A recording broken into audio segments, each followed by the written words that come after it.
বন্ধুরা, আজকে পড়ছি অন্নদাশঙ্কর রায়ের পথপ্রবাসে প্রবন্ধটির অষ্টম অংশ।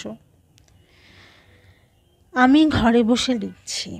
আমার চোখ জোড়া অশ্বমেধের ঘোড়ার মতো ভূ প্রদক্ষিণে বেরিয়েছে। প্রথমে যেখানে গেল সেটা আমাদের বাড়ির পাশের টেনিস কোর্ট। সেখানে যুবক যুবতীরা লাফিয়ে লাফিয়ে ছুটে ছুটে হেসে হেসে খেলছে। যে দুটো জাতির পরস্পর থেকে শতহস্ত ব্যবধানে থাকা উচিত, সেই দুটো জাতি যে বয়সে মানুষের শিরায় শিরায় ভোগবতীর বন্যা ছোটে, সেই বয়সে কেবল যে স্বাস্থ্যের জন্যে শীত বাতাসের মধ্যে আধার আকাশের তলে খেলা করছে তা নয়, সেই সঙ্গে এত প্রচুর হাসছে যে ভারতবর্ষের লোক মেহেমুদগড়ের আমল থেকে আজ অবধি সব মিলিয়ে এত হাসি হাসেনি। আমার চোখ ঘরের জানলা ছেড়ে রাস্তায় নামলো। আমাদের পাড়ার বাড়িগুলো এক পায়ে দাঁড়িয়ে থাকা ঘুমন্ত বকের মতো নিস্তব্ধ। এটা একটা শহরতলি। সামনের বাড়ির ঝি মাটিতে হাঁটু গেড়ে কোমরে কাপড় জড়িয়ে সিঁড়ির উপরে নেতা বুলোচ্ছে।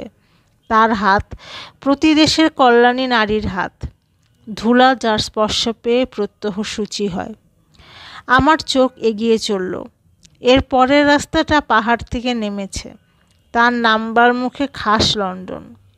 নামতে নামতে দেখছি ছোট ছেলের দল পায়ে চাকা বেঁধে ফুটপাতের ওপর দিয়ে শো করে নেমে চলেছে। চলতে চলতে বাঁধালো হয়তো কোনো বুড়ো ভদ্রলোকের গায়ে ধাক্কা। বার্ধক্যের চোখ তারুণ্যের দিকে কোমলভাবে চাইল।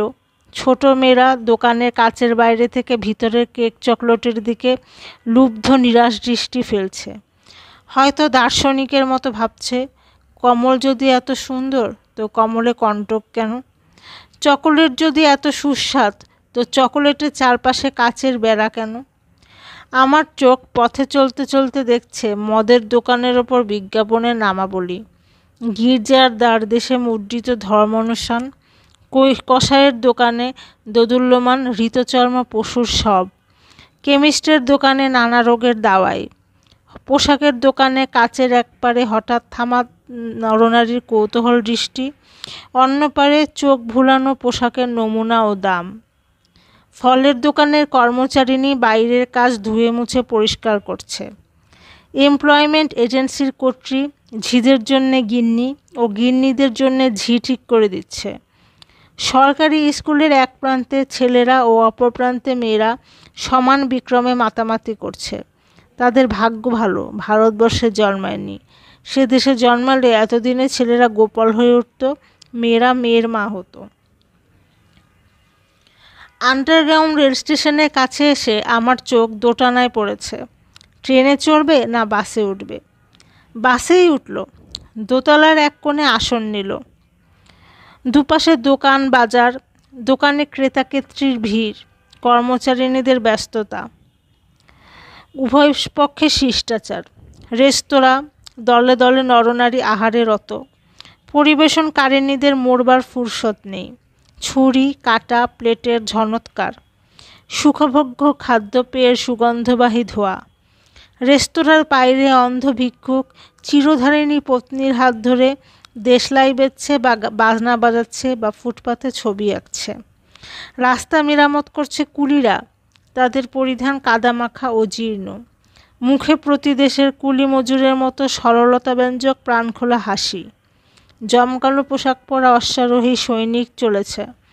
বুড়িরা হাই তুলতে তুলতে নির্নিমেষে দেখছে। গত যুদ্ধে তাদের এমনি সব ছেলেরা তো মরেছে। তরুণীরা গৃহবাতায়ন থেকে উল্লাসধ্বনি করছে। যৌবন যে ঠেকেও শেখে না, হারিয়েও হারায় না। থিয়েটারে ম্যাটিনির সময় হলো, টিকিট কেনবার জন্য স্ত্রী পুরুষ কিউ ধরে দাঁড়িয়েছে। দুজনের পেছনে দুজন, পুরুষের চেয়ে স্ত্রী সংখ্যা বেশি। সর্বত্র পুরুষের চেয়ে স্ত্রী সংখ্যা বেশি। সভা সমিতিতে, স্কুলে কলেজে, থিয়েটারে, কনসার্টে, দোকানে, আপিসে সর্বত্র নারীর আক্রমণে পুরুষ পলাতক। কেরানি মানে নারী, স্কুল শিক্ষক মানে নারী, গৃহসভ্য মানে নারী। রাস্তার মোড়ে বাস থামল। শালপ্রাংশু বলিষ্ঠকায় পুলিশের তর্জনী সংকেতে শত শত বাষ্পীয় যান থেমেছে। শত শত নরনারী রাস্তা পারাপার করছে। মেয়েরা ধাক্কা দিতে দিতে, ধাক্কা খেতে খেতে ভিড়ের মধ্যে ছুটে মিলিয়ে যাচ্ছে, ছিটকে বেরিয়ে যাচ্ছে। শিশু কাঁখে নিয়ে শিশুর বাবা তার মার পশ্চাৎবর্তী হচ্ছেন। বুড়িকে ঠেলাগাড়িতে বসিয়ে বুড়ির ছেলেমেয়েরা মাঠে হাওয়া খাওয়াতে নিয়ে যাচ্ছে। প্রেমিক যুগল হাতে হাত জড়িয়ে বাজার করে ফিরছেন। বাস চলতে আরম্ভ করলো। একটা পার্কের কাছ দিয়ে যাচ্ছে। পার্কের বেঞ্চিতে বসে কাগজে পড়তে পড়তে দরিদ্ররা রুটি কামড়ে খাচ্ছে। তাদের মধ্যাহ্নভোজনটা 2-1খানা রুটিতেই সমাপ্ত হচ্ছে। বাস কলেজের কাছে থামতেই আমার চোখজোড়া তৎক্ষণাৎ নেমে পড়ে দৌড় দিলে কলেজের অভিমুখে।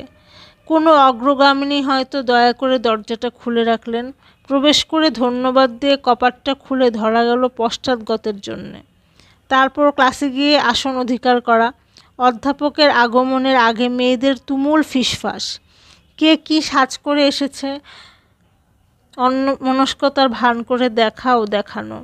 লাফ দিয়ে পেছনের চেয়ার থেকে সামনের চেয়ারে যাওয়া। অধ্যাপকের প্রবেশ। অধ্যাপকবাজ। সুবোধ বালিকাদের কর্তৃক একান্ত তন্ময়ভাবে তার প্রত্যেকটি কথা শ্রুতিলিখন। পলাতকমতি উন্মনা বালক কর্তৃক উপন্যাস পাঠ বা কবিতা সংরচন। বারবার ঘড়ির দিকে চাটক দৃষ্টিক্ষেপ। অবশেষে ছাত্রছাত্রীদের ছত্রভঙ্গ, ধাক্কাধাক্কিপূর্বক ক্লাস থেকে বহির্গম।